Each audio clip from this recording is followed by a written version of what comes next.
Question 2a. So table 1 gave the physical data for the period 3 elements. Okay, so given all the atomic numbers from 11 to 17. Okay, part 1, complete the row in the table, label bonding present in the elements. Okay, just use C for covalent, I for ionic, M for metallic. Okay, so the first one, right, so is M is given, and the atomic number 12 is magnesium, so is M, metallic. Aluminum is metallic. Silicon onwards, they are all covalents.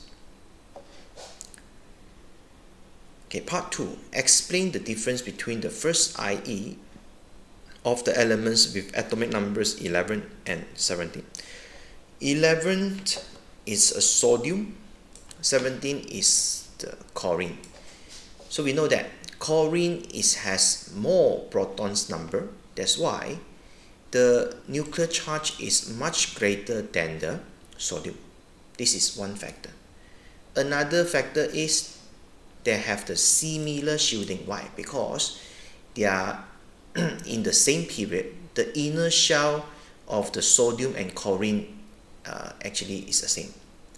Means they're going to have the similar shielding effects from the inner shell. Okay, that's why you must mention the similar shielding.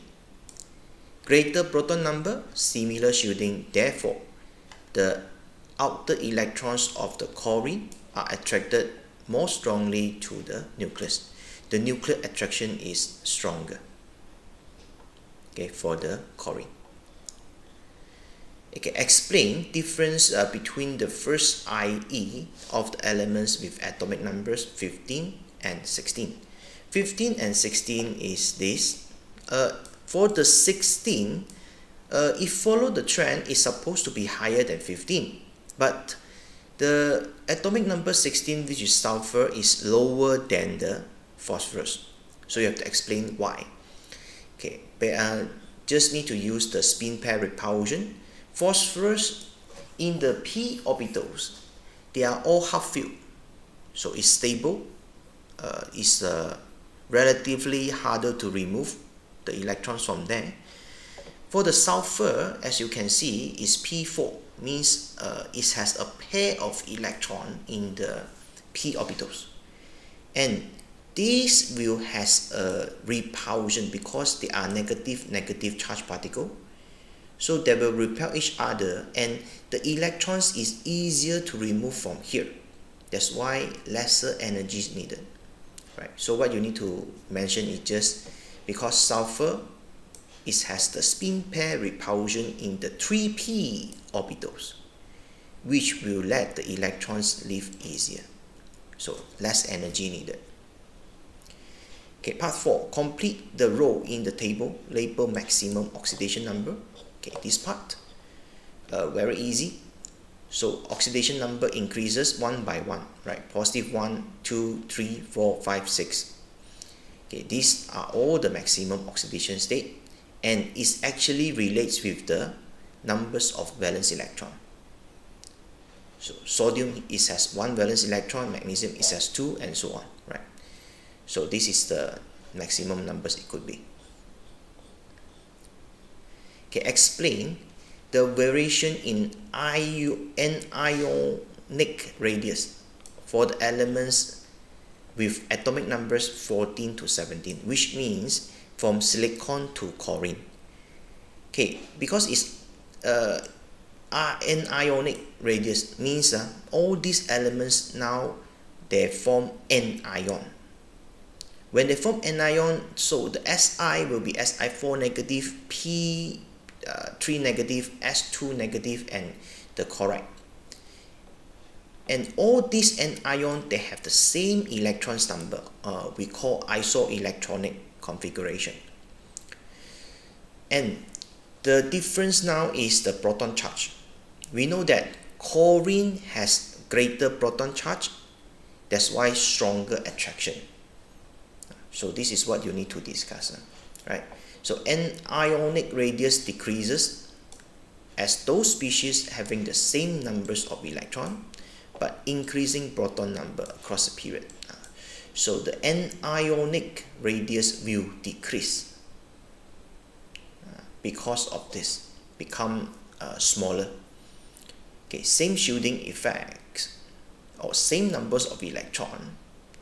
Okay, but the protons number now, okay, for the chlorine is more.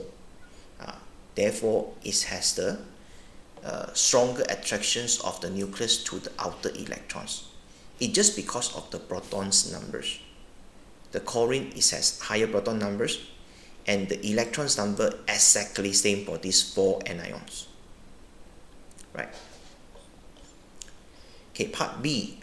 You just need to sketch the melting point of the elements. Very easy. From 11 to 17. Okay, the first 3 is the sodium, magnesium, aluminium. So you just try to put it increases. And of course, from 13 to 14, it will be a larger increase. Because 14 is silicon, is a giant molecular structure. Okay, it's a covalent networks. So it has highest melting point. And after the silicon will be the phosphorus. Phosphorus is simple molecular. One molecule of phosphorus is just P4, means 4 atoms in there. So it's going to be much lower. It decreased a lot. Make sure it's lower than the sodium. So make sure it's lower than sodium. And after that, it's increased when it's reached the sulfur. Sulfur is S8. 8 atoms in one molecule. Make sure the height of this sulfur, the melting point, is close to the sodium. Okay, similar height. After that, the chlorine is just Cl2. So you have to plot another one. Okay, and must show that this point is lower than the phosphorus, or all of that. This is how you sketch this melting point across this period.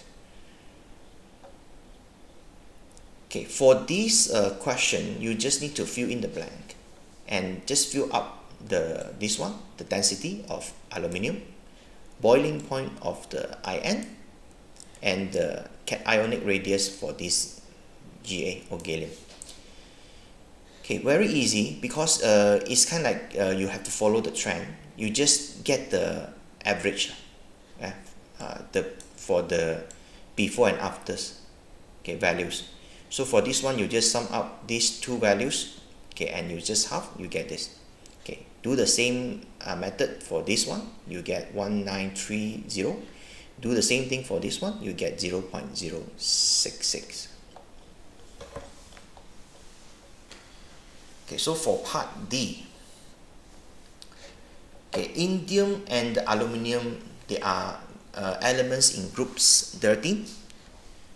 So indium has a very similar chemical properties like aluminum, means whatever aluminium reacts or is undergoes, the indium will has a similar reactions with it. Okay, so indiums reacts vigorously with HCl to form the colorless gas, so we know that is hydrogen, and a salt will form. Okay, indium oxide is amphoteric, same as aluminum oxide. Gaseous indium bromide, okay, the In2Br6. Okay, these molecules has coordinate bonds. Okay, these are all the reactions or the characteristic of the indium related compound. Okay, now part 1. Identify the formula of the salt form when indiums react with HCl. Okay, this is the equation. Indium with HCl form the hydrogen gas. Okay, and the salt is the indium chloride, InCl3. It's just like aluminum chloride, okay, that you learned before. So you just put InCl3. Construct an equation for the reaction of this indium oxide with the excess aqueous sodium hydroxide. So you just need to refer to this aluminum oxide with the sodium hydroxide and water form this compound, right? NaAl, okay, OH bracket 4. So this is the compound that's soluble in water, so it's aqueous. Okay, you just need to substitute the Al with the In, so it will become this, okay, equation. Okay, part 3. Draw a diagram that clearly shows the types of bonds in this In2Br6. It's just similar like Al2Cl6. Okay, you just need to draw. Okay, actually the way is you have to put all the bromine, okay, in this arrangement, bromine, bromine, bromine, and you put In right in the middle, and you repeat the bromine sequence like this, and after that you just need to connect all these elements together, right, with the bonding, and you just need to put two dative bond like this, 1, 2, right? So this is the diagram. You no need to really show the dot cross because it's not really as dot cross. You just need to show a diagram, okay, able to show the dimers that form. Okay, of course the dative bond is important.